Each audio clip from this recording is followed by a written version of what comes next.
আজ Facebook scroll করতে করতে একজন মানুষের মৃত্যু সংবাদ সামনে এলো। লোকটির জন্য দোয়া বাক্য লিখতে কমেন্ট বক্সে ঢুকলাম, দেখলাম সবাই ইন্না লিল্লাহ লিখে ডট ডট দিয়ে চলে গেছেন।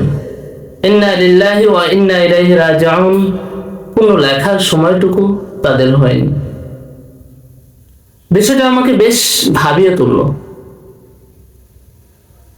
যে আমরা যে মানুষের জন্য, যে বন্ধু বান্ধব, পাড়া প্রতিবেশী, আত্মীয় স্বজনের জন্য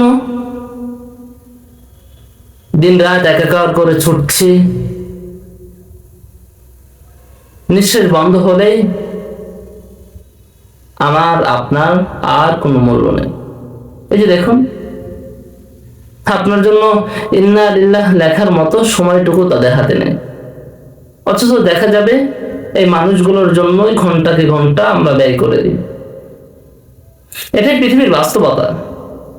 যতক্ষণ আপনার নিঃশ্বাস আছে ততক্ষণ আপনার মূল্য আছে।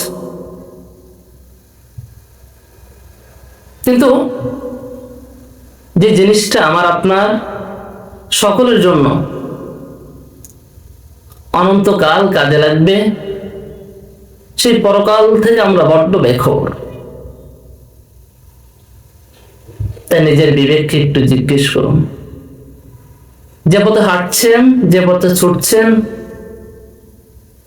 যে কথাগুলো বলছেন, তাকে আপনার আখের জীবনে, পরকালীন জীবনের কোনো কাজে আসবে কিনা।